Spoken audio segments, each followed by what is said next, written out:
Usifundo Ncwane oyisilomo laphana ku-TikTok useshaya ibuya kuKhuzani. This time uyamncoma indlela agqoka ngayo. Ngikukhumbuze last time Usifundo Ncwane wathi uKhuzani unomkhovu laphana emzini wakhe njengoba ekhanda nje njengoba futhi ehamba ney'moto ey'namamiliyoni. Uyasola ukuthi kunorondo ongavulwa. Njengamanje-ke uSifundo uthe uKhuzani indlela agqoka ngayo kuyabonakala ukuthi unemali. Umfowabo kancane into abe seyikhuluma ubesebala igama likaMthandeni wathi ucela ukubonga uMthandeni ngokufundisa uKhuzani ukugqoka. Asazi-ke lokho ukuthi bekuphumaphi kodwa kube yinto ayigcizelele kakhulu ukuthi ngathi uKhuzani impela unkotini ufundiswe igcoka melisha asazi. Hayi cha bafowethu, hayi siyambongela uKhuzani bafowethu, wazwagqoka kahle bafowethu. Cha wazi wayigqoka into ey'bizayo bafowethu.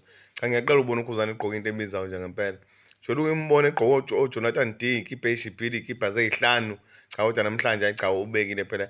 UPopayi mfowethu awuyonto okudlala nesikipha asigqokile. Ziyabiza lezi zinto. Hayi cha siyabonga, igcoma elisha lokumfaka kancane kancane uKhuzani.